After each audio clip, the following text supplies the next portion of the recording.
Naga Sastra Sabu Inten, halaman 911 sampai 930. Demikianlah, rombongan kecil Maeso Jenar dapat ikut pula menikmati kemeriahan malam bersih desa di Gedangan itu. Mereka ikut serta bergembira bersama-sama penduduk Gedangan dan kemudian ikut serta dengan mereka mengunjungi pertemuan di pendopo kelurahan serta menikmati upacara tarik-tarian sebagai pernyataan terima kasih pula atas panenan mereka yang berhasil. Tetapi dalam pada itu, Aryo Saloka menjadi semakin terenyuh di dalam hati. Teringatlah segala kemeriahan upacara di tanah Pertigaan Banyu Biru pada masa kecilnya. Pada masa ayahnya masih memimpin tanah itu. Dan karena itulah tekadnya menjadi semakin bulat. Ia harus mendapatkan kembali tanah itu. Ia berjanji di dalam hatinya apabila ia harus mewakili ayahnya dalam pemerintahan tanah Pertigaan itu, yang dilakukannya harus menguntungkan rakyatnya. Membina kembali Banyu Biru dalam segala seginya. Dan ia harus dapat menjadikan Banyu Biru sebagai idaman ayahnya. Menjadikan Banyu Biru gemah ripah Lojinawi Kerta Raharja, di mana setiap orang dapat menikmati kesuburan tanah kampung halamannya, di mana setiap orang dapat menikmati cerahnya matahari dan bulatnya bulan di malam hari, menikmati ketentraman hidup dan tanpa kegelisahan menjelang hari tuanya.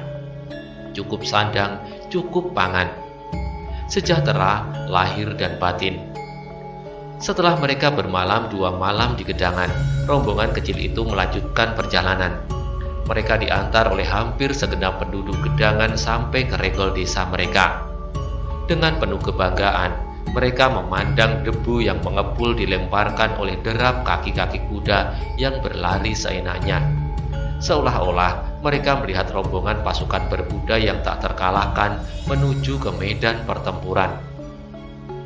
Setelah Maeso Jenar, Kebu Kanigoro dan rombongannya bermalam 1 malam, maka pada hari berikutnya, ketika matahari telah condong ke barat, sampailah mereka di daerah pegunungan Sumawa, suatu daerah pegunungan yang menurut dongeng rakyat adalah pegunungan di mana Prabu Dasamuka ditimbun dengan tanah oleh pahlawan kera yang berbulu putih, Hanoman. Karena kepercayaan itulah, maka daerah pegunungan itu tidak diperkenankan membawa tuak atau semacam minuman keras yang lain. Sebab apabila ada orang yang melanggar pantangan itu, Prabu Dasamuka yang tidak dapat mati akan menggeram dan mengguncang-guncang gunung yang menimbunnya. Sebab tuak adalah jenis minuman yang sangat digemarinya. Rakyat yang hidup di daerah itu meskipun sangat jarang, tidak pernah takut seandainya Prabu Dasamuka itu dapat menjebol tanah yang menimbunnya. Sebab di dekatnya adalah bukit terkenal bernama Kendali Sada. Di bukit itulah Anoman bertapa dan sekaligus menunggui gunung yang dipakainya untuk menimbun tubuh Prabu Dasamuka. Ketika rombongan kecil itu sampai di sekitar Bukit Sumawa, mereka menghentikan perjalanan mereka. Daerah ini sudah dekat benar dengan daerah Candi Gedang Songo. Karena itu, mereka harus berhati-hati. Sebab apabila ada salah paham, mungkin akan menimbulkan hal-hal yang tidak mereka kehendaki. Karena itu mereka tidak maju lagi. Tetapi mereka bermaksud bermalam di daerah itu. Pada malam itulah, Maeso Jenar berhasrat memancing orang-orang Banyu Biru yang bersembunyi di sekitar daerah itu, di bawah pimpinan Bantaran dan Penjawi. Karena itu, maka ketika malam telah turun dengan kelamnya, segera Maeso Jenar menyalakan api sebesar-besarnya. Ia yakin bahwa Laskar Pamingi tidak akan sampai berkeliaran sedemikian jauhnya. Apalagi mereka mengerti bahwa sebagian Laskar Bantaran dan Penjawi ada di sekitar daerah Banyu Biru. Dan apa yang diharapkan terjadilah. Ketika mereka sedang menikmati jadah sisa bekal mereka dari Gedangan yang mereka panggang di atas api, tiba-tiba terdengarlah gemerisik daun-daun di sekitarnya. Maeso Jenar, Kebu Kanigoro, dan hampir semua orang dalam rombongan itu mengetahuinya. Namun mereka masih berpura-pura tidak mendengarnya. Sebentar kemudian terdengarlah beberapa orang berloncatan dengan senjata di tangan. Dengan lantangnya seseorang yang memimpin laskar itu berkata, "Kisanak, aku harap Kisanak tidak melawan. kami tidak ingin berbuat jahat, tetapi kami ingin mengetahui siapakah kalian." Maison Jenar mengangkat mukanya. Ia sama sekali tidak berkata apa-apa. Sambil tersenyum, ia mengangkat tangannya menunjuk Wanamerta yang duduk di sudut perapian sambil membenamkan dirinya di dalam kainnya. Ketika orang itu melihat Wanamerta, tiba-tiba wajahnya jadi tegang. Untuk beberapa saat, ia bahkan berdiam diri seperti patung. Tetapi tiba-tiba ia meloncat dan berjongkok di hadapannya sambil berteriak, "Kiai, apakah benar ini Kiai Wanamerta?" Orang tua itu tersenyum lucu sekali. Tetapi semua orang yang menyaksikannya menjadi ikut terharu ketika di sela-sela senyumnya tampak di antara pelupuk mata orang tua itu membayang butiran-butiran air mata. Serta dengan suara parau ia menjawab, "Ya, inilah Wanamerta yang tua. Bukankah kau Jaladri?" "Ya," sahut pemimpin laskar itu. "Bagaimanakah Kiai dapat sampai di tempat ini?" Desis Wanamerta. Lalu katanya, "Kenalkah kau dengan anak Mas Maison Jenar?" "Maison Jenar?" ulang Jaladri. "Ya, tentu aku mengenalnya. 5 tahun yang lalu ia pernah tinggal di Banyu Biru untuk beberapa lama." "Itulah dia," potong Wanamerta sambil menunjuk Maison Jenar. Jaladri menoleh kepada Maison Jenar. Memang, ia pernah mengenalnya 5 tahun yang lalu. Karena itu ia agak pangling. Baru ketika ia telah memperhatikan beberapa lama, ia menjadi jelas bahwa memang orang itulah yang pernah dikenalnya bernama Maison Jenar. Karena itu segera ia menggeser diri duduk sambil membungkuk hormat kepada Maison Jenar sambil berkata, "Maafkan kami Tuan, kami hampir tidak dapat mengenal Tuan setelah sekian lama berpisah. Apalagi sebelumnya pun aku tidak begitu dekat dengan Tuan." Maison Jenar menjawab dengan hormatnya pula, "Adalah hal yang wajar kalau kau tidak mengenal aku lagi. Waktu itu aku tidak mempunyai waktu banyak untuk tinggal lebih lama lagi di Banyu Biru. Apalagi kita sudah terlalu lama tidak bertemu. Tetapi untunglah bahwa kau mengenal Paman Wanamerta. Kepada Kiai Wanamerta beberapa puluh tahun aku terpisah, namun aku masih akan dapat mengenalnya. Dan bahkan semua orang Banyu Biru akan tetap mengenalnya," jawab Jaladri. "Bagus," sahut Maison Jenar, "sebab ia adalah tetua Banyu Biru. Kalau kau lupa kepadanya, berarti kau telah lupa kepada kampung halaman itu." "Benar Tuan," jawab Jaladri.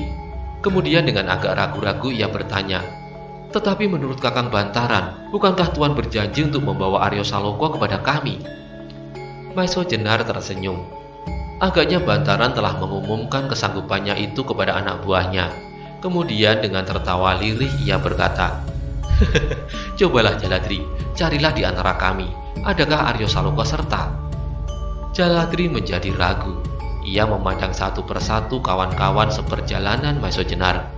Maison Jenar sendiri, lalu seorang yang berumur agak lebih tua sedikit dari Maison Jenar. Di sampingnya duduk bersimpu seorang gadis kecil. Di dekatnya duduk bersila seorang gadis yang berpakaian laki-laki. Dan di ujung duduk bersila pula seorang pemuda yang gagah, kuat sentosa. Di pinggangnya terselip sehelai tombak yang bertangkai pendek. Jaladri masih tetap ragu-ragu. Ia tidak berani menebak satu di antaranya. Meskipun apabila Aryo Saloka ada di antaranya, yang paling mungkin adalah pemuda yang gagah itu. Setelah beberapa lama ia menimbang-nimbang. Akhirnya ia menjawab, "Aku tidak tahu Tuan Aryo Saloka. Pada saat meninggalkan Banyu Biru masih terlalu kecil bagi yang ada sekarang." Meskipun demikian, mata Jaladri tidak lepas dari pemuda tegap yang duduk bersila sambil menundukkan mukanya. Maison Jenar tertawa pendek. Demikian pula Kebukanigoro. Tetapi dengan demikian, Roro Wilis, Widuri, Wanamerta, dan bahkan Aryo Saloka sendiri. Jaladri mempunyai dugaan yang benar. Meskipun demikian, Maison Jenar tidak segera membenarkan dugaan itu.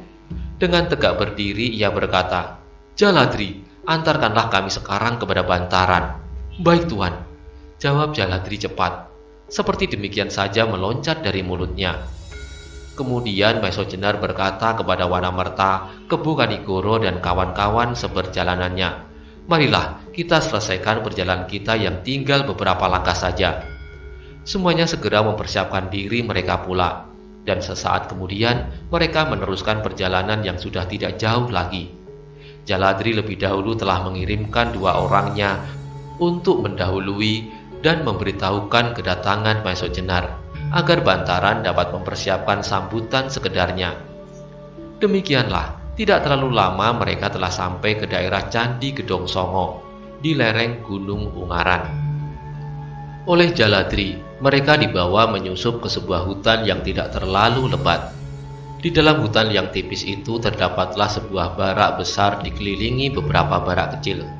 Itulah perkemahan Laskar Banyu Biru yang dipimpin oleh Bantaran dan Panjawi.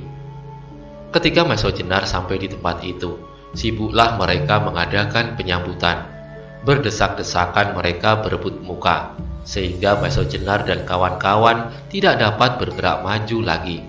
Sampai Bantaran berdiri dan berteriak, "Berilah jalan supaya mereka dapat masuk ke dalam pondok ini." Demikianlah, akhirnya Maeso Jenar dan kawan-kawannya dipersilahkan masuk ke dalam pondok yang terbesar itu. Di dalamnya terdapat sebuah ruangan yang cukup luas, dan di sanalah pemimpin-pemimpin laskar itu telah siap menanti. Maeso Jenar dan kawan-kawannya dipersilahkan duduk di ujung pertemuan itu. Tetapi demikian ia mulai memperhatikan satu demi satu dari setiap wajah di dalam ruangan itu. Tiba-tiba ia terkejut ketika melihat yang duduk berjajar di samping Panjawi. Karena itu segera Bantaran memperkenalkan kedua orang itu kepada Maeso Jenar. "Tuan, barangkali Tuan belum mengenalnya. Mereka adalah orang baru di sini. Tetapi mereka melihat kebenaran perjuangan kami. Karena itu mereka di pihak kami." Tiba-tiba meloncatlah dari mulut Maeso Jenar sapaan yang akrab. "Kakang Mantingan dan Wirasabah, adakah kalian telah lama berada di tempat ini?" Dalang Mantingan dan Wirasabah menganggukkan kepalanya. Terdengarlah Mantingan menjawab, "Sudah Adi, aku sudah beberapa bulan bergaul dengan anak-anak Banyu Biru. Meskipun kadang-kadang aku juga memerlukan kembali ke Wanakerta atau Prambanan bersama-sama dengan Adi Wirasabah." Teringatlah Maeso Jenar pada saat mereka baru saja menyaksikan. Bahkan mereka terlibat dalam suatu bentrokan melawan golongan hitam yang sedang mempersiapkan sebuah pertemuan di daerah Rawapening. Pada saat itu Maeso Jenar dengan 4 orang teman, yaitu Mantingan, Wirasabah, Gajah Alit, dan Paningron, harus bertempur melawan seluruh kalangan hitam dari angkatan sebayanya, yang kemudian mendapat bantuan dari Simarudra Tua dan Pasingsingan. Untunglah, pada saat itu muncul Radite dan Anggoro yang menyelamatkan mereka berlima. Pada saat itu ia memang berpesan kepada Mantingan untuk berusaha melihat-lihat keadaan Banyu Biru. Agaknya Mantingan benar-benar melaksanakan pesan Radite dan Anggoro, bahkan akhirnya mengambil keputusan untuk tinggal bersama-sama dengan mereka. Kemudian sibuklah pertemuan itu dengan pernyataan keselamatan masing-masing. Wanamerta yang menjadi semakin terharu melihat anak-anak Banyu Biru yang masih setia kepada pemimpinnya itu, malahan menjadi seperti patung. Ia hanya dapat mendengarkan percakapan-percakapan yang semakin ramai dan gembira, dan sesekali menoleh ke sana kemari tanpa tujuan. Tiba-tiba dari sela-sela keriuhan percakapan itu terdengarlah Bantaran bertanya, "Tuan, bukankah Tuan telah menyanggupkan kepada kami untuk membawa Aryo Saloko?" Maeso Jenar tertawa. Memang ia menanti pertanyaan itu, sehingga dengan sengaja tidak memperkenalkan kawan-kawan seperjalanannya. Karena itu baru kemudian ia menjawab untuk memperkenalkan mereka. "Saudara-saudaraku dari Banyu Biru, baiklah, aku memperkenalkan kawan seperjalananku satu persatu." Kemudian sambil menunjuk, Maeso Jenar meneruskan, "Ini yang duduk di sebelahku adalah Roro Wilis, seorang gadis yang lebih senang menamakan dirinya Budak Wangi, cucu seorang sakti bernama Pandan Alas. Di sampingnya adalah Endang Widuri, putri Kakang Kebukanigoro yang duduk di sebelahnya. Dan yang seorang lagi adalah Bagus Handoko." Semua mata mengikuti jari Maeso Jenar. Namun ketika sampai orang yang terakhir, ia tidak menyebut nama Aryo Saloko. Anak-anak Banyu Biru menjadi bertanya-tanya dalam hati. Bahkan kemudian terdengar suara Panjawi, "Lalu bagaimana dengan Aryo Saloko?" Tetapi seperti juga Jaladri, Panjawi memandang Aryo Saloko yang disebut bernama Bagus Handoko itu tanpa berkedip. Sebab pada masa kanak-kanaknya dengan penjawilah Aryo Saloka paling banyak bergaul. Karena itu sedikit banyak ia masih dapat mengenal wajah itu, meskipun sudah jauh berbeda. Maiso Jenar tidak menjawab, ia hanya tertawa kecil. Dan karena itulah, maka penjawi tidak menunggu lebih lama lagi. Dengan cepatnya ia berjalan jongkok ke arah Aryo Saloka dan dengan suara parau ia berkata hampir berteriak sambil memukul-mukul lengan Arya yang sudah menjadi sekeras baja itu. "Arya, alangkah mengagumkan kau. Benar-benar kau telah menjadi seekor banteng muda yang luar biasa kuatnya. Alangkah malunya aku yang semakin lama menjadi semakin kering." Bersamaan dengan itu tiba-tiba hampir meledaklah suara membahana. "Aryo Saloka telah datang! Aryo Saloka telah datang!" Kemudian tampaklah Laskar Banyu Biru itu berdesak-desakan di pintu pondok sehingga pintu itu seolah-olah akan mereka tumbangkan karena menghalang-halangi mereka yang ingin melihat kehadiran Aryo Saloka di antara mereka. Semua yang menyaksikan peristiwa itu menjadi sangat terharu. Bahkan Roro Wile sampai menekan dadanya karena tiba-tiba terasa sesuatu menyumbat kerongkongannya. Sedang Idang Widuri tiba-tiba menjadi sangat bangga. Ia tidak tahu kenapa perasaan itu begitu saja tumbuh di dalam dadanya, seolah-olah dirinya lah yang mendapat sambutan sedemikian hangatnya. Maiso Jenar dan Kebu Kanigoro meskipun tidak kalah terharu, namun mereka berdua telah dapat mengendalikan perasaan mereka, sehingga mereka tetap duduk dengan tenang. Yang paling tidak dapat mengendalikan perasaannya adalah Wanamerta. Dalam kesempatan itu, ia merasa bahwa seolah-olah ia telah sampai pada puncak kebahagiaan. Bahkan dengan serta-merta terlontar kata-kata dari mulutnya. "Aku tidak keberatan seandainya sekarang juga aku mati. Sebab aku telah menyaksikan Angger Aryo Saloka kembali kepada anak-anak Banyu Biru yang setia kepada kebenaran atas hak pada tanah mereka." Sedang Aryo Saloka sendiri malah menjadi bingung. Ia biasa hidup seperti seekor burung yang bebas lepas di udara, yang seolah-olah tidak mempunyai suatu ikatan apapun. Ia tidak biasa menerima pujian dan sanjungan, apalagi sikap memanjakan diri. Dan sekarang tiba-tiba terdengarlah teriakan-teriakan nyaring di dalam maupun di luar ruangan itu menyebut namanya, memuji-mujinya, dan bahkan ada di antaranya yang mengaguminya. Seolah-olah dirinya menjadi seorang pahlawan yang baru memenangkan perang. Karena itulah, maka tubuhnya menjadi gemetar, wajahnya bertambah lama bertambah pucat, dan keringat dingin telah memenuhi seluruh tubuhnya. Maiso Jenar yang bijaksana dapat merasakan keadaan itu. Karena itu, segera ia berkata keras-keras untuk mengatasi segenap keriuhan itu. "Saudara-saudara rakyat Banyu Biru yang setia, atas nama Aryo Saloka, aku ucapkan terima kasih atas sambutan kalian. Tetapi aku minta janganlah kalian menyambut kedatangannya dengan berlebih-lebihan, sebab sikap yang demikian akan besar pengaruhnya. Meskipun aku yakin akan keteguhan hati Aryo Saloka, namun bersikaplah sewajarnya. Dengan demikian, segala sesuatu akan berlangsung dengan wajar pula, tanpa berlebih-lebihan, tanpa pengaburan atas nilai yang sebenarnya. Dengan demikian, saudara-saudara tidak akan mudah menjadi kecewa apabila ada hal-hal yang tidak seperti saudara harapkan." Suara Maiso Jenar itu ternyata dapat menenangkan suasana di dalam ruangan itu. Namun, di luar ruangan masih saja terjadi keributan dan teriakan-teriakan. Mereka agaknya tidak puas sebelum dapat memandang wajah anak kepala daerah mereka yang telah mereka anggap hilang itu. Karena itu mereka masih saja berusaha untuk dapat berdiri di pintu. Dengan demikian, akhirnya Maiso Jenar merasa perlu untuk menenangkan mereka dengan membawa Aryo Saloka keluar.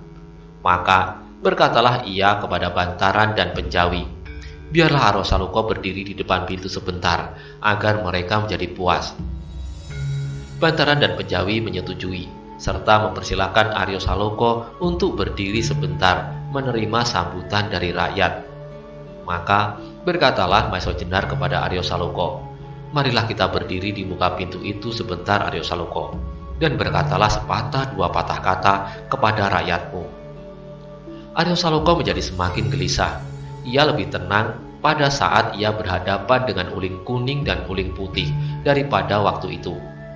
Dengan tergagap ia menjawab, "Paman, paman sajalah yang berbicara kepada mereka, atau kakang Penjawi?" Maesho Jenar tersenyum, katanya, "Mereka tidak akan mau mendengarkan siapa saja yang akan berbicara selain kau." Keringat Aryo Saloka menjadi semakin mengalir, tetapi ia tidak dapat membantah lagi ketika Maesho Jenar kemudian berdiri dan menarik tangannya. Dengan jantung yang berdegupan, Aryo Saloka digandeng oleh Maesho Jenar berjalan ke arah pintu, diikuti oleh Penjawi, Bantaran, Kebu Kanigoro, Roro Wilis, dan Widuri. Ketika Aryo muncul di muka pintu, meledaklah tepuk tangan riuh, dibarengi dengan teriakan-teriakan yang menyebut-nyebut nama anak kepala daerah Pertikan Banyu Biru itu. Sedang Aryo Saloka sendiri berdiri terpaku tanpa bergerak. Terdengarlah kemudian Maesho Jenar berbisik di telinganya, "Berbicaralah Aryo." Aryo menjadi semakin bingung. Maka bisiknya pula, "Apakah yang harus aku bicarakan?" "Ucapkanlah pernyataan terima kasih kepada mereka dan katakan bahwa kau masih lelah sehingga kau perlu segera beristirahat. Karenanya pembicaraan yang panjang kau tunda sampai besok," jawab Maesho Jenar berbisik-bisik. Mula-mula Aryo Saloka masih tetap gelisah menghadapi keadaan yang tidak disangka-sangkanya itu. Tetapi tiba-tiba dari jantungnya meledaklah perasaan tanggung jawabnya, didorong pula oleh darah kepemimpinan yang mengalir dalam tubuhnya. Aryo Saloka kemudian berhasil menguasai dirinya dan memperoleh keseimbangan, sehingga dengan demikian ia menjadi agak tenang. Maka dicobanya untuk menyampaikan pernyataan terima kasih kepada rakyat yang menyambutnya itu. Namun bagaimanapun juga, suaranya masih terdengar gemetar. "Saudara-saudaraku dari Banyu Biru, yang pertama-tama akan aku sampaikan kepada kalian adalah pernyataan terima kasih yang sebesar-besarnya atas sambutan kalian yang sama sekali tidak aku duga ini. Seterusnya, karena aku masih sangat lelah, perkenankanlah aku beristirahat dahulu. Besok pembicaraanku akan aku perpanjang lagi." Maesho Jenar tersenyum mendengar uraian Aryo Saloka yang masih terasa bongkah-bongkah itu. Meskipun demikian, kata-kata itu cukup untuk dapat menenangkan rakyatnya. Namun, masih juga terdengar teriakan-teriakan yang meminta Arya untuk berbicara lebih banyak lagi. Kemudian tampillah Bantaran yang meminta kepada rakyat Banyu Biru yang tetap teguh pada pendiriannya itu untuk memberi kesempatan kepada Aryo Saloka beristirahat. "Nah saudara-saudaraku," katanya, "sekarang berilah kesempatan tamu-tamu kita beristirahat. Juga kalian dapat beristirahat sekarang, kecuali mereka yang bertugas. Sebab di hadapan kalian terbentanglah lautan yang penuh dengan badai dan taufan yang harus kalian renangi. Siapa tahu besok atau bahkan nanti kalian harus sudah menerjuninya." Dengan demikian, maka anak-anak Banyu Biru itu kemudian perlahan-lahan meninggalkan pintu barak di mana Aryo Saloka masih berdiri bersama dengan kawan-kawan seperjalanannya. Namun kemudian, Bantaran tidak mempersilahkannya masuk kembali, tetapi mereka dipersilakan untuk pergi ke pondok yang lebih kecil yang telah dipersiapkan untuk mereka. Meskipun demikian, karena mereka sama sekali tidak menduga bahwa di dalam rombongan itu akan terdapat 2 orang gadis, maka dengan tergesa-gesa mereka terpaksa menyiapkan tempat lain untuk keperluan itu. Demikianlah, mereka kemudian dipersilakan beristirahat di tempat masing-masing. Mantingan dan Wirasaba memerlukan mengunjungi Maesho Jenar, meskipun hanya sebentar, untuk berkenalan lebih dekat lagi dengan Aryo Saloka dan Kebu Kanigoro. Setelah itu maka ditinggalkannya mereka bertiga. Setelah dipersilahkan mereka makan sekedarnya. Sedang Wanamerta segera terjun ke dalam lingkungan anak-anak Banyu Biru yang sudah lama terpisah dengannya, dan kemudian tidur bersama mereka. Malam itu rasanya berjalan demikian cepat. Maesho Jenar, Kebu Kanigoro, dan Aryo Saloka segera tenggelam ke dalam mimpi. Demikian juga di dalam pondok yang lain. Roro Wilis dan Edang Widuri yang dikawani oleh Nyi Penjawi segera tertidur pula. Di luar pondok itu, tampaklah beberapa orang berjaga-jaga dengan cermatnya, sebab dalam tanggapan mereka, keselamatan gadis-gadis itu sangat tergantung kepada penjagaan yang mereka lakukan.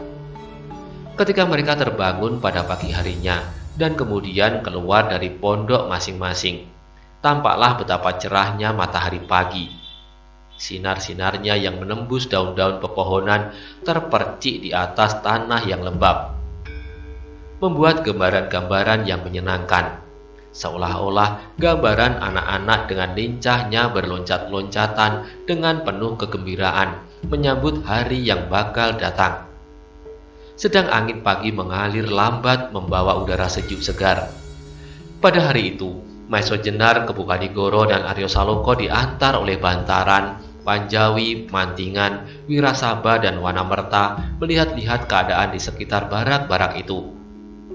Melihat persiapan-persiapan yang mereka lakukan, dari mereka itulah Maeso Jenar mengetahui bahwa sebagian besar rakyat Banyu Biru tetap menanti kedatangan kepala daerah perdikan mereka.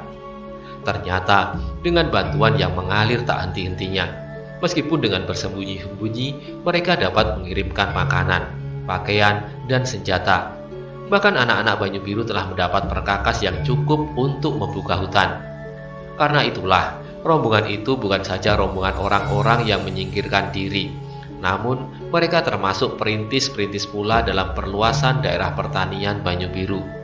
Sebab di samping mempersiapkan diri mereka untuk datang kembali ke Banyu Biru, mereka ternyata telah membuka hutan dan membuat tanah pertanian. Pada hari-hari berikutnya, Maeso Jenar, Aryo Saloka, dan kawan-kawannya sempat melihat kesiapsiagaan anak-anak Banyu Biru. Mereka mendapat kesempatan untuk melihat anak-anak Banyu Biru itu berlatih. Mula-mula Maeso Jenar menjadi heran melihat kemajuan yang pesat dibandingkan masa-masa Banyu Biru beberapa tahun yang lalu.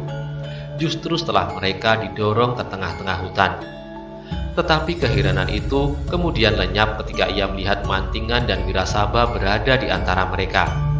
Agaknya kedua orang itu, di samping Penjawi dan Bantaran, yang telah bekerja mati-matian untuk melatih anak-anak Banyu Biru itu. Melihat tingkat pengetahuan Laskar Banyu Biru itu, Aryo Saloka pun berbangga pula. Ternyata bahwa mereka lebih maju daripada Laskar Gedangan. Sebaliknya, apa yang diduga Bantaran sebelumnya ternyata benar-benar terjadi. Dengan kehadiran Aryo Saloka, Laskar Banyu Biru merasa mendapat suatu karunia yang tiada taranya. Mereka menjadi semakin teguh pada tekadnya, kembali ke Banyu Biru. Tetapi meskipun demikian, Bantaran, Penjawi, dan beberapa orang pemimpin Laskar Banyu Biru itu masih tetap bimbang. Bukan karena mereka meragukan kesetiaan laskarnya, yang menurut penilaiannya telah menyerahkan diri mereka bulat-bulat pada tetes darah terakhir. Tetapi sebagai seorang pemimpin, mereka berkewajiban menilai kekuatan mereka sendiri untuk diperbandingkan dengan kekuatan lawan mereka. Mereka harus tidak menutup mata terhadap kenyataan yang ada. Mereka harus memperhitungkan bahwa Laskar Pamingit yang bergabung dengan sebagian orang-orang Banyu Biru yang tidak setia, terdapatlah nama-nama besar seperti Ki Ageng Lembusoro dan Sawung Sariti. Di samping itu, Bantaran dan kawan-kawannya selalu meragukan apakah kira-kira yang akan dilakukan Ki Ageng Surodipoyono apabila benar-benar terjadi bentrokan antara dua kekuatan itu. Di pihaknya, ia yakin bahwa Kebukanigoro dapat diketengahkan. Bantaran pernah melihat sendiri paman guru Maeso Jenar itu berhasil menyelamatkan diri setelah bertempur melawan 10 orang pengawal Lembusoro. Tetapi bila Ki Ageng Surodipoyono melibatkan diri dalam perselisihan itu, apakah Kebukanigoro dapat mengimbanginya? Kemudian Bantaran harus menilai Maeso Jenar pula. Dahulu sepengetahuannya, Maeso Jenar memiliki ilmu setingkat dengan Gajah Soro. Ki Ageng Gajah Soro sendiri pernah mengatakan, tetapi sekarang Ki Ageng Lembusoro pesat sekali maju. Ia mendapat tuntunan yang tiada henti-hentinya dari Ki Ageng Surodipoyono, sehingga Lembusoro sekarang telah melampaui kakaknya, Gajah Soro. Sedang Maeso Jenar, apakah yang diperolehnya selama ini? Meskipun berada di lingkungan paman gurunya, apalagi kemudian pimpinan Laskar Banyu Biru harus memperhitungkan pula Aryo Saloka yang mau tidak mau akan berhadapan kepentingan dengan Sawung Sariti. Apa yang mereka lihat sekarang? Sawung Sariti benar-benar telah menjadi seorang pemuda yang luar biasa. Ia dengan beraninya menghadapi lawan-lawannya sebagai seekor ayam jantan di arena pertarungan. Selain itu, ia dapat bergerak dengan sangat lincahnya, seperti seekor burung sariti di udara. Apalagi, ia pun telah mendapat tempaan dari kakeknya, sehingga anak muda itu benar-benar memiliki ilmu yang menakutkan. Meskipun dari Wanamerta, Bantaran telah mendengar apa yang pernah terjadi antara Aryo Saloka dan Sawung Sariti. Namun, ia menganggap bahwa Sawung Sariti kemudian telah lebih maju lagi dengan pesatnya. Di samping dugaan-dugaan bahwa Wanamerta agak terlalu bangga terhadap Aryo Saloka. Dalam pada itu, pimpinan Laskar Banyu Biru itu tidak mengada-ada. Namun, sebagai pemimpin, ia harus bertindak hati-hati. Meskipun demikian, ia tidak sampai hati untuk mengatakannya kepada Maeso Jenar yang kemudian diharapkan akan dapat memimpin Laskar Banyu Biru. Yang dapat mereka lakukan kemudian hanyalah sebuah pernyataan untuk meminta Maeso Jenar memimpin Laskar Banyu Biru. Sebab mau tidak mau, mereka harus mengakui bahwa Maeso Jenar kecuali memiliki ilmu yang lebih tinggi daripada setiap orang yang ada. Mereka juga mengetahui bahwa Maeso Jenar adalah bekas seorang perwira prajurit Demak. Tentu saja Maeso Jenar tidak menolak. Bahkan ia merasa mendapat jalan untuk menentukan cara Laskar Banyu Biru berbuat. Ia ingin membuat Laskar Banyu Biru laskar yang kecuali baik dalam tata cara bertempur, juga harus merupakan laskar yang baik dalam bertindak, di dalam atau di luar lingkaran pertempuran. Maka sejak saat itulah Maeso Jenar mengambil pimpinan dari tangan Bantaran dan Penjawi. Dan sejak itu pula Maeso Jenar menyelenggarakan latihan yang lebih teratur untuk menghadapi kemungkinan-kemungkinan yang terjadi.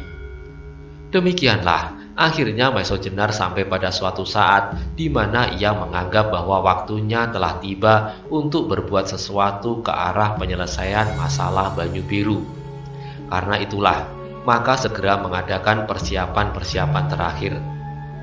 Dalam pada itu adalah di luar dugaan sama sekali, ketika tiba-tiba datanglah seorang yang ditugaskan untuk tinggal di Banyu Biru, yang mengabarkan bahwa Banyu Biru sebuah desas-desus yang tersebar luas mengatakan bahwa keris-keris Kiai Nagasasra dan Kiai Sabu Inten kini berada di Banyu Biru. Maeso Jenar terkejut mendengar kabar itu. Kiai Nogososro dan Kiai Sabu Inten jelas berada di tangan Panembahan Ismoyo. Tetapi kenapa tiba-tiba orang mendesas-desuskan bahwa keris itu berada di Banyu Biru? Mula-mula kepada orang yang membawa kabar itu Maeso Jenar menanyakan, kira-kira dari manakah sumber berita itu? Tetapi orang itu pun sama sekali tidak mengetahui. Namun ia dapat mengatakan bahwa karena itulah maka di Banyu Biru timbul kegelisahan. Sebab adanya desas-desus itu akan banyak akibat yang dapat terjadi. Karena itulah Maeso Jenar merasa bahwa ia telah didesak oleh keadaan untuk bertindak lebih cepat. Ia masih teringat jelas bahwa golongan hitam pun sangat memerlukan keris-keris itu. Sebenarnya ia sama sekali tidak percaya bahwa kedua keris itu dengan tiba-tiba saja berada di Banyu Biru. Sebab ia yakin bahwa tak seorang pun yang dikenalnya dapat melampaui segala macam ilmu yang dimiliki Panembahan Ismoyo. Seandainya 2-3 orang sakti sekalipun yang datang ke Bukit Karangtumaritis, pasti orang-orang itu tidak akan berhasil mendapatkan Kiai Nogososro dan Kiai Sabu Inten, apalagi orang-orang Banyu Biru. Biarpun mereka datang bersama-sama, Ki Ageng Surodipoyono, Ki Ageng Lembusoro dan bahkan Sawung Sariti beserta seluruh laskarnya. Karena itu ia akhirnya sampai suatu kesimpulan bahwa di belakang desas-desus itu pasti tersembunyi suatu maksud. Setelah Maeso Jenar berunding dengan Kebu Kanigoro, ia memutuskan untuk segera membawa Aryo Saloka ke Banyu Biru. Sudah barang tentu, Maeso Jenar bertindak menurut caranya, yang merupakan pancaran dari wataknya. Ia tidak segera membawa pasukannya ke Banyu Biru sekaligus dalam persiapan tempur dengan mempergunakan gelar perang. Tetapi ia mengharap bahwa segala sesuatu dapat diselesaikan menurut cara yang baik. Mula-mula Bantaran, Penjawi, bahkan Wanamerta heran melihat kelunakan sikap Maeso Jenar itu. Bahkan mereka menduga bahwa di dalam hati Maesho Jenar meragukan kekuatan laskarnya. Karena itulah, maka mereka mengajukan pertimbangan lain. Mereka mendesak agar Maesho Jenar memaksa dengan kekuatan untuk mengusir Lembu Soro dari Banyu Biru, sebab mereka tidak melihat cara lain yang dapat dipergunakan selain cara itu. Maesho Jenar memahami sepenuhnya perasaan yang bergolak di dalam dada Bantaran, Penjawi, dan anak-anak Banyu Biru yang terpaksa menyingkir dari kampung halaman mereka sendiri. Mereka telah mengalami tekanan lahir batin. Kepahitan yang selama ini harus mereka telan telah menyebabkan mereka menjadi dendam. Apalagi mereka merasa bahwa mereka telah melakukan tindakan kebenaran, mempertahankan hak atas tanah mereka. Mereka dikejar-kejar, dimusuhi, ditangkap, dan segala macam usaha yang lain untuk menakut-nakuti agar mereka melepaskan kesetiaan mereka kepada tanah mereka. Tetapi ternyata lebih baik bagi mereka menyingkirkan diri, meninggalkan kampung halaman, dan untuk tetap mempertahankan pendirian mereka, mempertahankan kesetiaan mereka terhadap tanah pusaka mereka, terhadap tanah tercinta. Karena itu Maesho Jenar harus bersikap hati-hati terhadap mereka. Ia tidak dapat demikian saja memaksa mereka untuk melepaskan dendam mereka. Tetapi ia harus berusaha menumbuhkan dari dalam diri mereka masing-masing pengertian tentang apa yang akan mereka lakukan. Dengan penuh kebijaksanaan berkatalah Maesho Jenar kepada Bantaran, Penjawi, beserta para pemimpin Laskar Banyu Biru, "Saudara-saudaraku, kalau kalian gagal untuk menginjakkan kaki kalian beserta Aryo Saloko kembali ke Banyu Biru, akulah orang yang pertama-tama akan menyatakan penyesalan yang sedalam-dalamnya. Dan akulah orangnya yang akan menerjunkan diri, mengorbankan segala yang ada padaku untuk kepentingan kalian. Sebab aku telah menerima penyerahan dari Kakang Gajah Soro atas putranya, Aryo Saloko, beserta segala kelengkapan atas dirinya. Di antaranya kedudukan kepala daerah Pertigaan Banyu Biru. Karena itu percayalah bahwa aku akan bekerja keras untuk melaksanakan pekerjaan itu." Setelah menarik nafas sejenak, Maesho Jenar meneruskan, "Tetapi berilah aku kesempatan menyelesaikan menurut cara yang akan aku tempuh. Pertama-tama, aku akan berusaha untuk menempuh jalan yang sebaik-baiknya. Lembu Soro adalah adik Gajah Soro. Aku masih ingin melihat bahwa masih ada hubungan dari mereka berdua. Hubungan yang sangat dekat. Mereka dialiri darah dari sumber yang sama. Apabila cara ini tidak berhasil, barulah aku akan mempergunakan cara lain, membawa kalian serta. Tetapi ingat bahwa apa yang kalian lakukan bukanlah pembalasan dendam. Yang akan kalian lakukan adalah mengambil hak kalian kembali, hak atas tanah kalian dan hak atas pemimpin daerah kalian. Karena itu, maka yang harus kalian lakukan adalah sesuai dengan tujuan itu. Jangan ada di antara kalian yang mempergunakan kesempatan ini untuk kepentingan diri sendiri, melepaskan dendam pribadi kepada orang-orang yang sama sekali tidak ada sangkut pautnya dengan perjuangan kalian mengambil kembali kampung halaman kalian, kesetiaan kalian. Selanjutnya Maesho Jenar mengatakan, "Aku percaya bahwa kalian akan dapat menunjukkan kebesaran jiwa kalian, yang dengan demikian akan menunjukkan pula perbedaan antara kalian dengan orang-orang yang berjiwa kerdil, yang hanya mengenal kepentingan diri daripada kepentingan bersama. Dengan demikian pekerjaan kalian hanya terbatas sampai hak atas tanah Pertigaan itu kembali. Seterusnya kalian tidak perlu berbuat apa-apa lagi, yang barangkali malah akan menyuramkan nama kalian. Yang harus kalian ingat pula bahwa kecuali kalian dan orang-orang Pamingit itu masih ada orang-orang yang termasuk di dalam barisan golongan hitam. Tidak mustahil kalau mereka akan mengambil setiap kesempatan mengail di air keruh. Kalau kalian kemudian terlibat dalam permusuhan yang berlarut-larut, maka dengan senangnya mereka akan datang dan membangun istana kemenangan di atas bangkai-bangkai kalian tanpa bersusah payah lagi." Bantaran, Penjawi, Wanaperta beserta para pemimpin Laskar Banyu Biru menundukkan kepala mereka. Mereka mengerti sepenuhnya apa yang baru saja didengarnya. Di dalam hati mereka terbesitlah pengakuan atas kebenaran kata-kata itu. Tiba-tiba mereka menjadi sadar bahwa orang-orang Pamingit, lebih-lebih orang Banyu Biru itu sendiri, adalah saudara-saudara mereka. Ada di antara mereka yang berkakak, beradik, berkemenakan dan bersepupu dengan orang-orang Pamingit. Kemudian terdengarlah Maiso Jenar meneruskan, "Saudara-saudaraku, kalian harus dapat menempatkan diri kalian dalam tindakan kalian kali ini. Sekali lagi aku ingatkan, marilah kita ambil hak kita, milik kita sendiri. Selebihnya tidak. Apalagi apa yang dinamakan pembalasan dendam." Pemimpin-pemimpin Banyu Biru itu masih tetap berdiam diri. Namun tanpa mereka sadari, mereka telah mengangguk-anggukkan kepala mereka sebagai suatu pernyataan setuju atas segala uraian Maiso Jenar.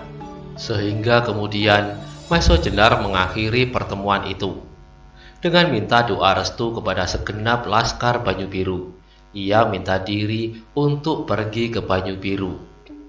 Beberapa orang dimintanya ikut serta untuk menyaksikan apa yang akan mereka bicarakan. Di antaranya adalah Wanamerta, Bantaran, Penjawi, dan Kebu Kanigoro. Kali ini Maiso Jenar menganggap belum waktunya membawa serta Aryo Saloko. Rombongan ini tidak lebih daripada sebuah rombongan utusan dari Aryo Saloko selaku orang yang berhak atas daerah Perdikan Banyu Biru, mengadakan pembicaraan pendahuluan mengenai hari kemudian Banyu Biru. Maiso Jenar masih menyaksikan apakah keselamatan Aryo Saloko tidak terancam bila ia dibawanya serta bersama-sama dengan rombongan itu. Sebab ia masih belum dapat menggambarkan bagaimanakah tanggapan Lembu Soro, terutama Ki Ageng Surodipoyono atas kehadiran Aryo Saloko. Demikianlah rombongan utusan itu dilepas dengan debaran hati segenap laskar Banyu Biru yang terpaksa menyingkir ke daerah Candi Gedong Songo. Meskipun ada di antara mereka yang meragukan keberhasilan pembicaraan mereka, namun cara itu merupakan cara yang terhormat sebelum cara-cara yang lain harus ditempuh. Aryo Saloko sendiri sangat kecewa ketika Maiso Jenar memintanya untuk tinggal di Candi Gedong Songo. Sebenarnya ia ingin sekali untuk segera dapat melihat Banyu Biru, tanah tempat ia dilahirkan, tempat ia menerima kasih sayang ayah bunda. Ketika rombongan Maiso Jenar lenyap di balik batang-batang liar di daerah hutan itu, tiba-tiba terasalah hatinya seperti tergores oleh sembilu. Tiba-tiba ia teringat kepada ayah dan bundanya, kepada ayahnya yang terpaksa terpisah darinya karena pokal pamannya. Demikian juga ibunya. Terbayanglah di dalam otaknya, apakah yang kira-kira terjadi atas ibunya selama ini. Selama ia tidak pernah mencium pipinya seperti pada masa kanak-kanaknya. Karena itulah tiba-tiba hatinya meronta. Kenapa ia tidak berlari menyusul rombongan itu? Tetapi dalam pada itu, terasalah tangan halus menyentuh pundaknya. Ketika ia menoleh, dilihatnya Roro Wilis berdiri di belakangnya. Aryo Saloko mengetahui hubungan apakah yang terjalin antara gadis itu dengan gurunya. Karena itu, ia menghormati Roro Wilis seperti ia menghormati gurunya. Dengan demikian, ia tidak membantah ketika Roro Wilis mengajaknya dengan penuh pengertian untuk kembali ke dalam pondoknya. Sebagai seorang gadis, hati Roro Wilis mulai tersentuh. Demikian juga ketika ia melihat betapa kecewa hati Aryo Saloko, karena ia tidak diperkenankan ikut serta bersama gurunya. Hatinya menjadi iba. "Jangan kau berduka, Arya," nasihat Roro Wilis. "Besok atau lusa kau akan pergi juga ke sana. Kalau saat ini pamanmu tidak membawamu adalah semata-mata karena pertimbangan keselamatanmu." Arya menundukkan mukanya. Ia tahu benar alasan itu, tetapi perasaannya amatlah susah dikendalikan. Karena Roro Wilis bagi Arya tidak ubahnya dengan gurunya dan orang tuanya sendiri. Maka kepadanya Aryo Saloko pun berkata terus terang, "Bibi, aku dapat mengerti sepenuhnya kenapa paman tidak membawa aku serta. Tetapi tiba-tiba saja perasaan rinduku kepada tanah kelahiranku itu tak dapat aku kendalikan lagi. Lebih dari itu, betapa rinduku kepada bunda yang sejak 5 tahun lalu tak pernah aku dengar kabar beritanya." Dalam pada itu, betapa Aryo Saloko berusaha sekeras-kerasnya, namun di kedua belah matanya mengembanglah air matanya yang bening sebening hatinya. Mendengar pernyataan Aryo Saloka, Roro Wilis terdiam. Bahkan tiba-tiba ia pun teringat kepada ibunya. Ibunya yang sudah tidak dapat dijumpainya lagi. Maka ia pun menjadi berduka pula. Namun demikian, ia masih mencoba untuk menghibur hati Arya. Arya, meskipun tertunda beberapa waktu, namun kau akhirnya akan dapat bertemu dengan bunda tersayang. Tetapi tidaklah demikian dengan aku, Arya. Kau masih harus mengucapkan terima kasih bahwa kau masih menyimpan harapan di dalam dadamu. Sedang aku, sama sekali harapan itu telah padam sejak lama. Aku tidak akan bertemu lagi sekarang, besok, lusa atau kapanpun dengan ayah bundaku. Kemudian keduanya terdiam. Masing-masing hanyut ke dalam dunia angan-angan, kepada kerinduan yang menyentuh-nyentuh perasaan masing-masing, sehingga ruangan itu kemudian menjadi hening sepi. Tetapi keheningan itu tiba-tiba dikejutkan oleh suara Endang Widuri yang berlari-lari masuk. Katanya berderai dengan penuh kegembiraan, "Bibi, alangkah banyaknya bunga anggrek di hutan ini."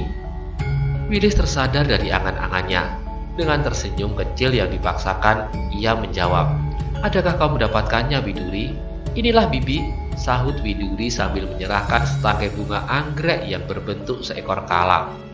"Dari manakah kau mendapatkan bunga ini?" tanya Wilis. "Di lembah sebelah sana itu, Bibi," jawab Widuri. Roro Wilis menarik nafas. Lembah di sebelah sana adalah lembah yang terjal dan berbahaya. Agaknya Widuri memang anak yang benar-benar nakal. Katanya kemudian, "Jangan main-main di tempat yang berbahaya, Widuri. Di sana banyak ular-ular berbisa. Mungkin juga ada harimau yang buas." "Tidak, Bibi," sahut Widuri dengan nakalnya. "Tidak ada ular dan tidak ada harimau yang mengganggu. Tetapi tadi memang ada orang yang mencoba menangkap aku." Roro Wilis dan Aryo Saloka terkejut seperti disengat kala. Dengan penuh perhatian, Roro Wilis bertanya, "Ada orang yang akan menangkap kau?" Widuri mengangguk seenaknya, seolah-olah peristiwa itu sama sekali tidak penting baginya. "Tahukah kau sebabnya?" tanya Roro Wilis. "Entah," jawab Widuri. "Mungkin orang itulah yang menanam anggrek ini."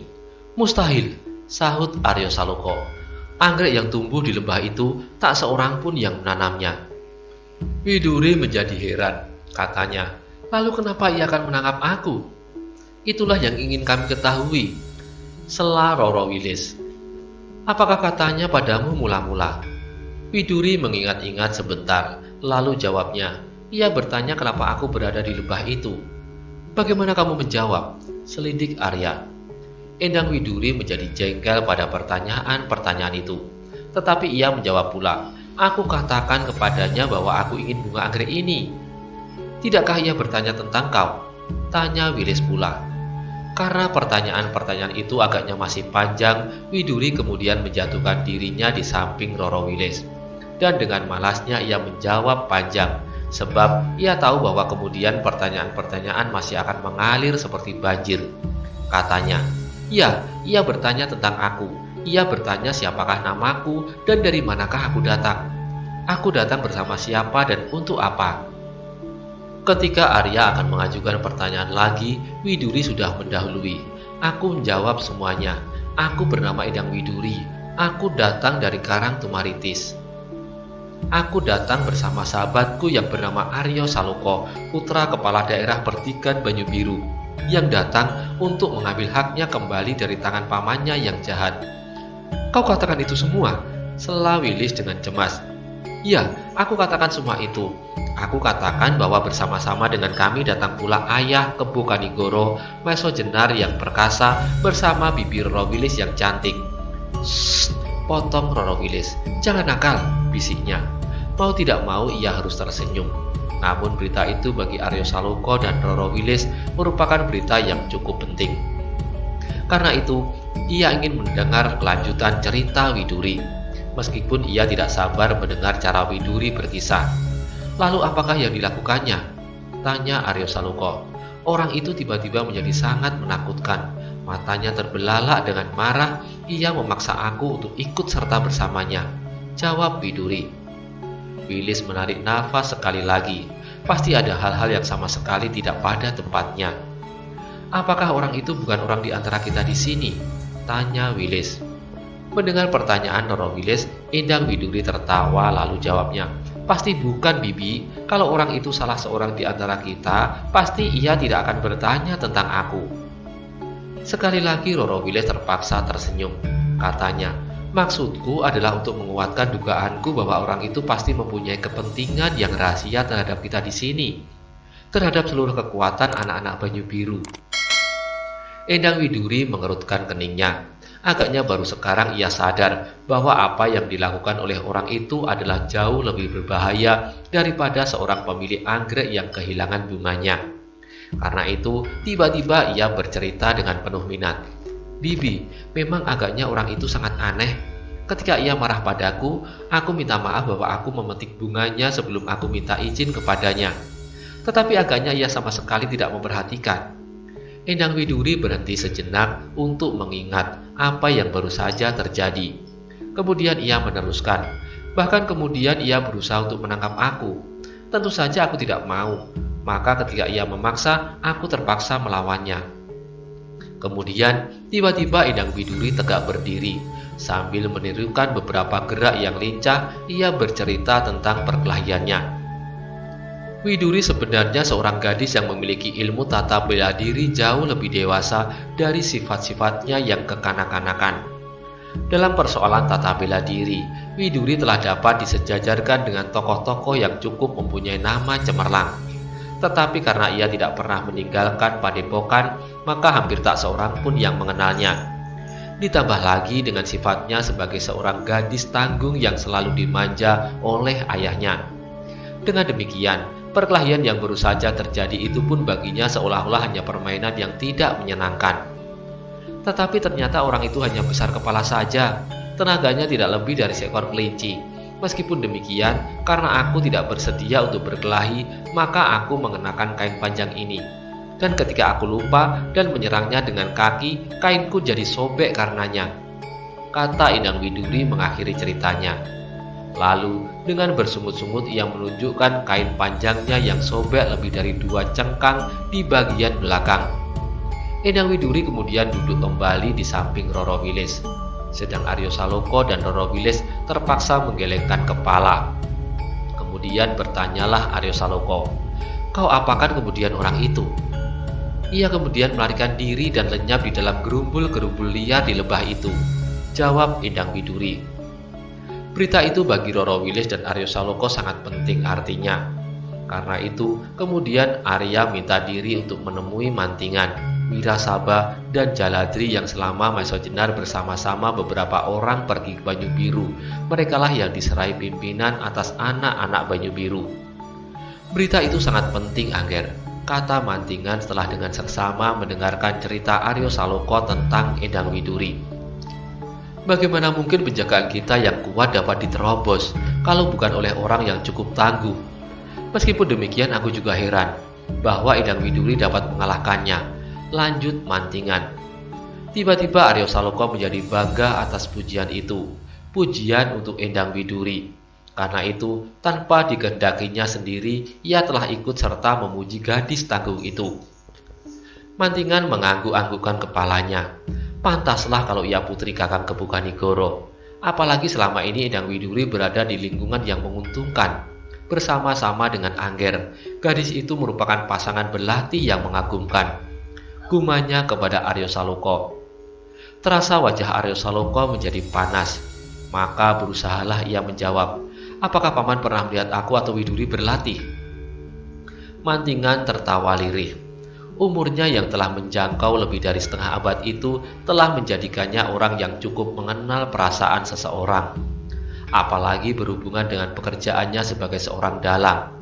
Karena itu, ia tidak melanjutkan gurauannya. Apalagi persoalan yang dihadapinya cukup penting, sehingga segera ia kembali pada persoalan berita yang dibawa oleh Endang Widuri. Apakah yang sebaiknya kami lakukan? Mantingan mencoba untuk mendapat pertimbangan dari Wirasaba, Aryo Saloka, dan Jaladri. Sesudah berpikir sejenak, berkatalah Wirasaba, Satu hal yang patut menjadi pertimbangan adalah orang itu telah mengetahui bahwa di sini ada Adi Maeso Jenar, Kebo Kanigoro, Angger Aryo Saloka, dan yang dikenalnya langsung adalah Angger Widuri sendiri. Orang itu pasti akan mengatakan bahwa di sini ada seorang gadis kecil yang sangat berbahaya. Kalau gadis itu telah dapat mengalahkannya, apalagi orang-orang yang bernama Kebo Kanigoro, Maeso Jenar, dan Aryo Saloka. Mantingan mengangguk membenarkan. Padahal Kebo Kanigoro, Maeso Jenar, dan beberapa orang lain sedang berada di perjalanan ke Banyu Biru. Kalau demikian, sambung Jaladri, tempat kita ini berada dalam bahaya.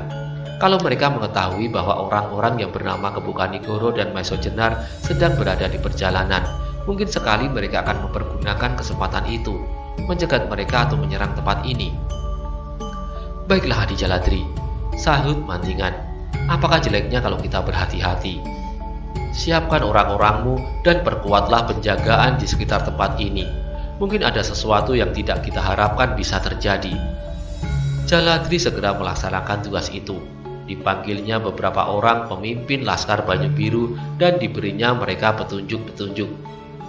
Mereka sejak saat itu harus sudah siaga tempur. Setiap saat bahaya akan dapat datang. Maka sibuklah daerah perkemahan itu dengan berbagai persiapan. Beberapa orang menyiapkan perlengkapan-perlengkapan. Beberapa orang lagi mengasah senjata-senjata mereka. Dengan demikian, maka perkemahan itu diliputi oleh suasana yang tegang.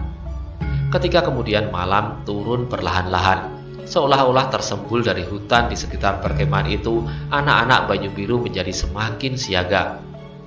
Penjagaan mereka menjadi semakin rapat, apalagi penjagaan atas pondok Roro Wilis dan Widuri. Sebab mereka mengira bahwa kedua gadis itu sangat memerlukan penjagaan. Kecuali Mantingan, Wirasaba, dan Jaladri yang kecuali sudah mendengar berita perkelahian antara Widuri dan orang-orang mengandung rahasia itu, sebenarnya dari gerak-gerik kedua gadis itu mereka sudah menduga bahwa mereka bukanlah gadis seperti kebanyakan gadis-gadis yang lain. Sementara itu, rombongan Banyu Biru telah dikejutkan oleh kedatangan sebuah rombongan kecil orang-orang berkuda.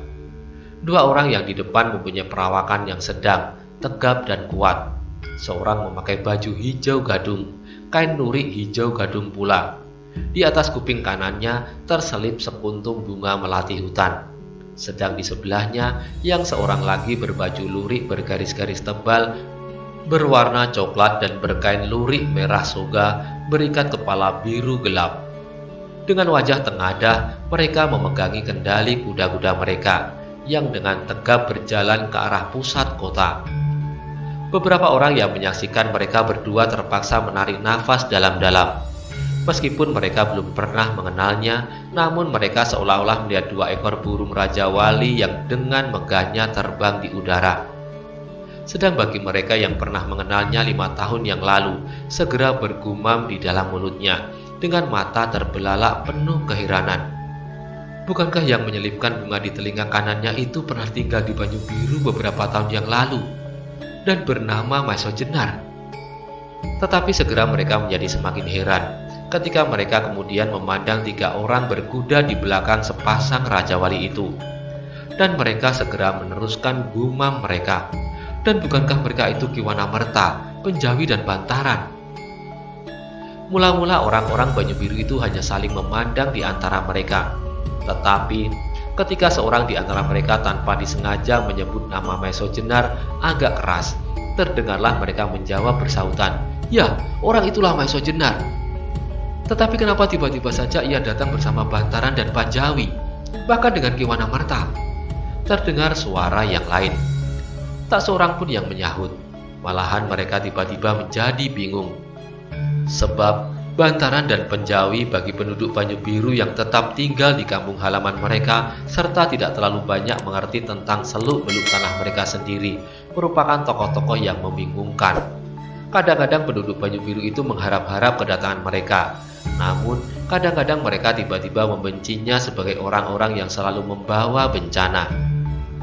Daerah-daerah, desa-desa, dan pedukuhan-pedukuhan yang disinggahi oleh Bantaran dan Penjawi dalam saat-saat terakhir ini merupakan tanda tidak baik bagi penduduknya. Sebab sesaat kemudian akan datanglah pasukan-pasukan dari Pamingit dan Banyu Biru sendiri untuk mengadu dan menangkapi beberapa orang untuk diperiksa. Sekarang, penduduk Banyu Biru itu melihat Bantaran dan Penjawi datang bersama-sama dengan Maeso Jenar, seorang yang dapat disejajarkan dengan pepundhen mereka, Ki Ageng Gajah Suro. Malahan bagi orang-orang Banyu Biru itu, tampaklah Maeso Jenar seperti Ki Ageng Gajah Suro itu sendiri, yang datang kembali ke kampung halamannya. Tetapi sedemikian jauh mereka hanya dapat saling berbisik di antara mereka sendiri. Tak seorang pun di antara mereka yang berani maju ke depan dan bertanya tentang teka-teki yang berputar-putar di dalam benaknya. Rombongan Maeso Jenar itu pun merasakan bahwa setiap orang yang melihat kedatangan mereka menjadi heran dan bertanya-tanya di antara mereka. Tetapi rombongan itu pun tetap berdiri seperti sama sekali tak ada orang yang melihat mereka. Demikianlah rombongan itu dengan tenangnya terus berjalan, lewat jalan-jalan sempit di antara daerah-daerah persawahan, menembus jalan-jalan desa, dan melintasi jembatan-jembatan bambu di atas parit. "Kakang Kadigoro," tiba-tiba terdengar Maeso Jenar berbisik. "Adakah kakang melihat sesuatu yang tidak sewajarnya?" "Ya," jawab Kadigoro, "tetapi itu sudah agak jauh lewat." Maeso Jenar mengangguk, katanya, "Kalau demikian, apa yang kakak lihat itu, aku lihat pula." Kemudian kembali mereka berdiam diri. Maeso Jenar dan Kembu Kadigoro masih sibuk menduga-duga orang aneh yang dijumpainya sesaat sebelum mereka memasuki telatah Banyu Biru. Seorang berkuda yang seolah-olah membayangi perjalanan mereka dari punggung-punggung perbukitan. Tetapi ketika rombongan itu memasuki daerah Banyu Biru, segera orang itu lenyap di seberang bukit. Tiba-tiba Maeso Jenar, Kembu Kadigoro, beserta segenap orang dalam rombongan itu terkejut ketika mereka mendengar derap beberapa ekor kuda yang berlari kencang ke arah mereka. Dan belum lagi mereka mengucapkan kata-kata, dari balik tikungan itu, di depan mereka muncullah sebuah rombongan orang berkuda pula, lebih dari 15 orang. Maeso Jenar mengendorkan lari kudanya, diikuti oleh kawan-kawannya. Mereka masih belum mengetahui apakah tujuan orang-orang berkuda itu. Maka ketika rombongan itu menjadi semakin dekat dan tidak mengurangi kecepatan mereka, maka Maeso Jenar beserta keempat kawannya segera menepi. Agaknya orang-orang berkuda itu tergesa-gesa. Demikianlah rombongan itu dengan cepatnya berlari melintas. Beberapa orang menoleh kepada Maeso Jenar, tetapi beberapa orang yang lain agaknya tidak peduli. Bersambung ke halaman 931.